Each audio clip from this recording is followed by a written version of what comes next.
The Improviser's Checklist is a tool to help identify missing elements in improv scene work. As performers and coaches, we may not always be aware what is missing in a scene.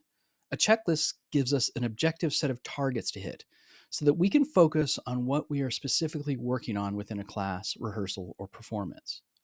In this class, we will be using a checklist with 8 items on it. In my experience, if performers can create a scene that ticks all 8 of these boxes, they are likely to have a successful scene. If they are missing several items, it's likely they may struggle. It's still possible to have a great scene while missing some of these elements, but even so, you will have more success if you can automatically establish scenes that hit all 8 things. By practicing scene work with this checklist in mind, my goal is that you gradually get better at identifying these elements in the middle of the scene and adding them without prompting from a coach. But to get there, you will probably need someone watching the scene and asking about each of these elements afterwards. The first 4 elements are the 4 Ps. Together, they make up what we call the base reality of the scene. It's the situation, what some improv schools call the who, what, and where of a scene. For me, there are 4 elements to a good base reality: people, place, purpose, and procedure. People refers to the characters within the scene, who they are, and who they are to each other. The characters and relationships should be clear enough that both players agree when asked what it is. And it needs to be specific enough that we can identify if their actions, behavior, or words feel unusual, strange, or absurd. But it doesn't have to be more specific than that. Next is place. This element needs agreement from both performers about where exactly the scene takes place. Additionally, this location should make sense given who our characters are. It should be a place where these people might reasonably find themselves. Again, specificity is good, but it doesn't need to be incredibly specific, at least at first. The third element is purpose, which explains why these characters are together in this particular place at this particular time.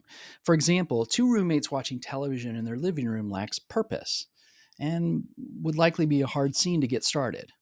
Whereas 2 roommates in their living room getting ready for a party has more purpose and will likely spawn more ideas when exploring the base reality. Finally, we have procedure.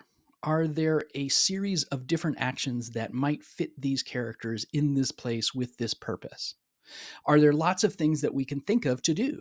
For instance, if our purpose involves preparing for a party, then our procedure might include picking things up, arranging seat cushions, vacuuming, or setting up a snack table. These 4 elements help us establish a base reality that provides context for any new behaviors or reactions within the scene. They allow us to gauge if something is ordinary or unusual, and helps us identify the first unusual thing in a scene. It's crucial that these elements belong together. Pirates in a Walmart break room juggling kittens is a who, what, and a where, but it's a chaotic foundation for a scene and is way more than we need or want for a base reality. If we are 3 minutes into a scene and we haven't agreed upon the 4 Ps, we are likely having a disaster of a scene. Ideally, these 4 Ps are established rather quickly in the first few lines of a scene. Often, an initiation can establish all of these things with a simple action and a single line of dialogue. What is often the case is that we begin a scene and naturally establish one or more of these things, but are still missing some important elements. Maybe we know where we are and roughly what we're doing, but we don't know who we are. And so it's hard to identify what's weird about the scene without knowing who we are to each other. Sometimes we know who we are and where we are, but we have no purpose or procedure, and the scene kind of flounders because we don't know what to do.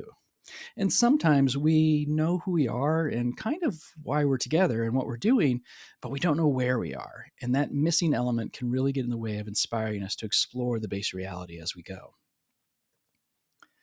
Now let's talk about establishing a game. Many of you already know these steps, but the point of a checklist is to keep you focused on doing each of these steps and doing them well, and to give you a moment in the scene, or moments, where you can think about what just happened and decide whether to do the next element or not. The next three boxes to tick on the checklist are first unusual thing, framed, and justified. First, if I ask you, what is the first unusual thing? Would everyone in the scene say the same thing? Was it truly unusual and clear, or was it just a hint of something that needs to be expanded and yes anded before it's framed? Was the first unusual thing framed? Did someone treat it as weird?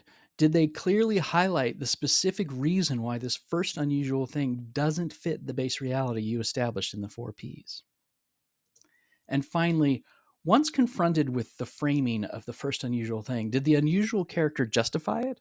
Did they come up with a reason for the first unusual thing that keeps what is fun about it?